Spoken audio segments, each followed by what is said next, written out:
வணக்கம் நண்பர்களே. நடப்பது கஷ்டமா இருக்குதா?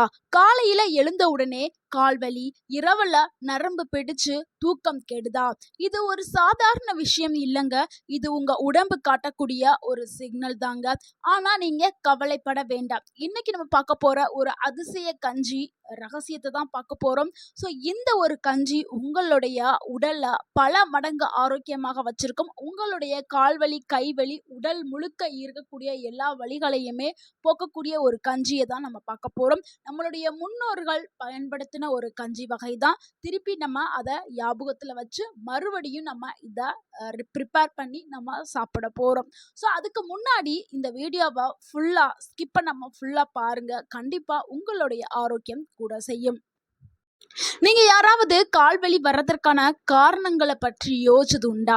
கால்வலி வர்றதுக்கான காரணங்களை ஃபர்ஸ்ட் தெரிஞ்சுக்கிட்டாதான் அதுக்கு நம்ம சொல்யூஷன் கொடுக்க முடியும். ஸோ அதுக்கான காரணம் தெரிஞ்சதுக்கு அப்புறம் என்னென்ன உணவுகள் எடுத்துக்கிட்டா உங்களுடைய கால்களை பலப்படுத்தலாம் அப்படின்னு நீங்க தெரிஞ்சுக்கணும்.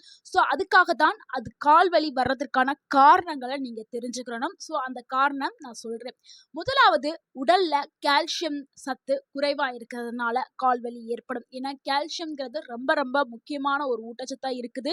எலும்புகளை வலிமையா வச்சுக்கிறதுக்கும் நரம்புகளை பலமா வச்சுக்கிறதுக்கும் கால்சியம் சத்து பயன்படுது. ஸோ இது குறைவாக இருக்கும் பொழுது உங்களுக்கு கால்வலி, கைவலி வரும். அடுத்து விட்டமின் டி குறைவா இருக்கும் பொழுதும் உங்களுக்கு கால்வலி, கைவலி வரும்.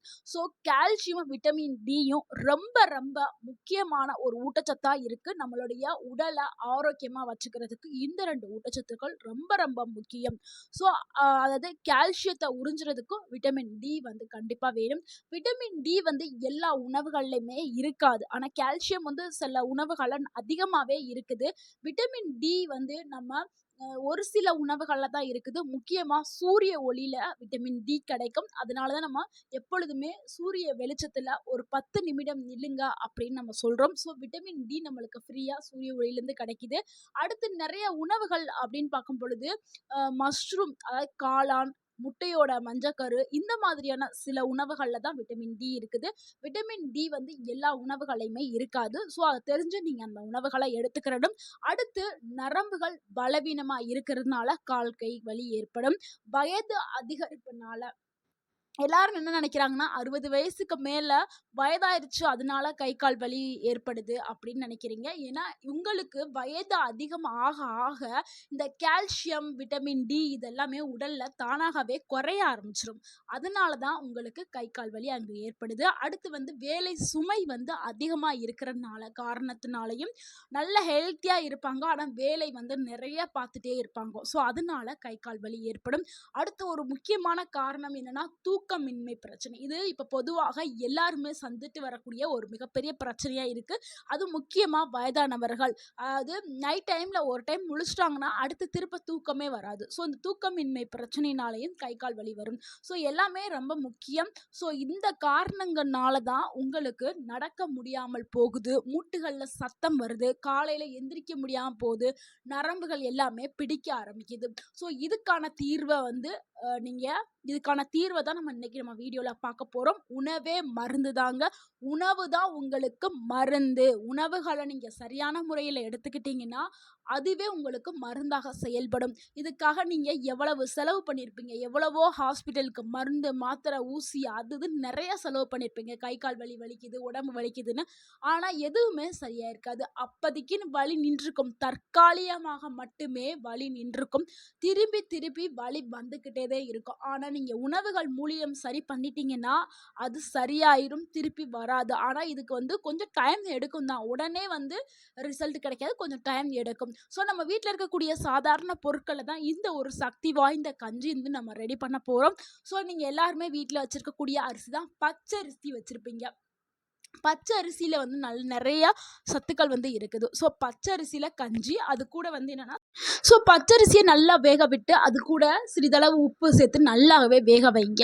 அது கூட நீங்க சிறிதளவு பச்சை பயிர் இருக்குல்ல, அதாவது பாசிப்பருப்பும் நீங்க பயன்படுத்தலாம். இல்லைன்னா பச்சை பயறு இருக்குல்ல, அதையும் பயன்படுத்தலாம். ரெண்டையுமே நல்லா வேக வச்சு நீங்க கஞ்சி பதத்துல செஞ்சு நீங்க ரெடி பண்ணி சாப்பிடலாம். இதுல கொஞ்சம் நெய் கலந்து நீங்க சாப்பிட்டுட்டீங்கன்னா உங்களுக்கு உடனடியா ஒரு நல்ல ஒரு எனர்ஜி கிடைக்கும். உங்களுடைய உடல் வந்து சூடு பேலன்ஸ் ஆகும். இந்த கோடை காலத்தில் உங்களுடைய உடலை குளிர்விக்கும் தன்மையாக பச்சை பயிர் இருக்குது. ஸோ இந்த பச்சரிசி என்ன பண்ணுதுன்னா உங்களுக்கு ஒரு நாளைக்கு தேவையான எனர்ஜி உடனடியாக நம்மளுக்கு கிடைக்கக்கூடிய ஒரு எனர்ஜியை வந்து கொடுக்கக்கூடியது தான் பச்சரிசி. நம்ம உடலை வந்து சூடு தன்மையை கம்மி பண்ணுறது வந்து பாசிப்பருப்பு. ஸோ நம்மளுடைய உடலை ஆரோக்கியமாக வச்சுக்கிறதுக்கு இந்த ஒரு கஞ்சி வந்து பயன்படுது. அதே மாதிரி இந்த பாசிப்பருப்பில் வந்து என்ன இருக்குன்னா நிறைய புரோட்டீன் சத்து நிறையா இருக்குது. ஸோ புரோட்டீன் நம்ம உடலுக்கு ரொம்ப ரொம்ப தேவை. ஸோ புரோட்டீன் அதிகமாக இருக்குது. அதோடய நம்மளுடைய மசில்ஸ் ஸ்ட்ரென்த், நம்மளுடைய கை கால் தசை இதெல்லாம் இருக்குல்ல, அதெல்லாம் நல்லா ஸ்ட்ரென்த் ஆக்கி அதை நல்லா பலமாக வச்சுக்கிறதுக்கு, நம்மளுடைய கை கால்களை பலமாக வச்சுக்கிறதுக்கு இந்த உணவு வந்து ரொம்ப ரொம்ப யூஸ்ஃபுல்லாக இருக்கும். ஸோ இந்த நம்ம கஞ்சி வடிவில் எடுத்துக்கலாம்.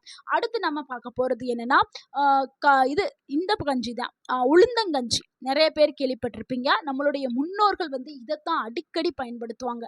அதுவும் கருப்பு உளுந்து தாங்க.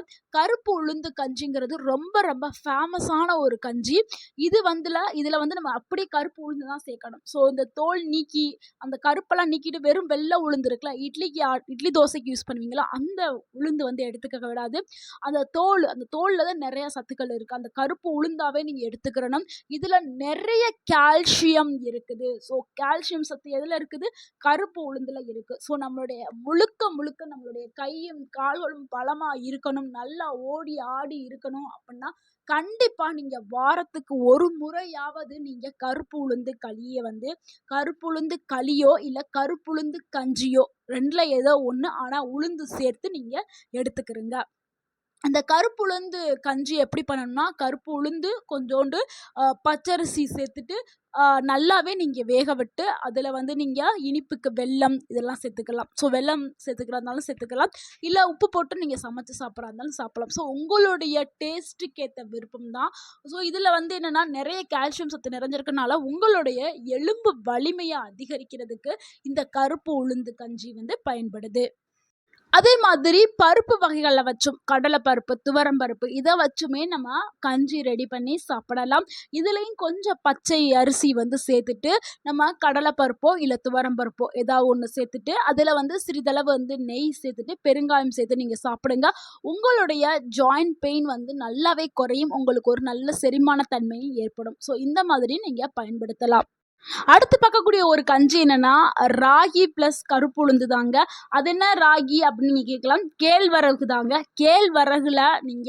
கேழ்வரகும் கருப்பு உளுந்து ரெண்டையுமே நீங்கள் நல்லா வறுத்துட்டு பவுட்ரு பண்ணி அதில் நீங்கள் ஒரு கஞ்சி மாதிரி, அது நம்ம கூழ் செய்வோம்ல, அந்த கூழ் மாதிரி நீங்கள் ரெடி பண்ணி சாப்பிட்டுட்டு வந்தீங்கன்னா உங்களுடைய உடல் அவ்வளவு ஆரோக்கியமாயிரும்.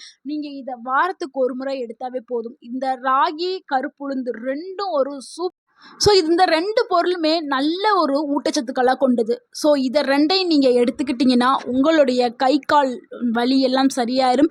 உங்கள் உடல் முழுக்க நல்ல ஒரு ஸ்ட்ரென்த் வந்து கிடைக்கும். உங்களுடைய எலும்புகள் வந்து நல்ல வலிமையாகும், நரம்புகள் நல்லா ஸ்ட்ரென்த் ஆகும். ஸோ இதை மறக்காமல், அதாவது கேழ்வரகு கூழ் செஞ்சு குடித்தாலும் சரி, இல்லை கருப்புளுந்து களி செஞ்சாலும் சரி, இல்லை கருப்பு உளுந்து என்ன செஞ்சாலும் பரவாயில்ல, நீங்கள் கண்டிப்பாக வாரத்துக்கு ஒரு முறை நீங்கள் ராகியை கண்டிப்பாக எடுத்துக்கிறணும். அடுத்து கருப்பு உளுந்தையும் எடுத்துக்கிறணும். இந்த மாதிரி எடுத்துகிட்டு வந்தாவே உங்களுடைய கை கால் வலி எல்லாமே சரியாயிரும். ஸோ இதை எப்படி செஞ்சு எப்போ குடிக்கலாம்னா காலையில் வெறும் வயிற்றில் சாப்பிட்றதா ரொம்ப ரொம்ப நல்லது. அப்படி இல்லை எனக்கு டைம் இல்லை அப்படின்னா தூங்க போகிறதுக்கு முன்னாடி எடுக்கிறா இருந்தாலும் எடுத்துக்கிறலாம். இதை வாரத்துக்கு 3லேருந்து 4 நாட்கள் எடுத்தாவே போதும்.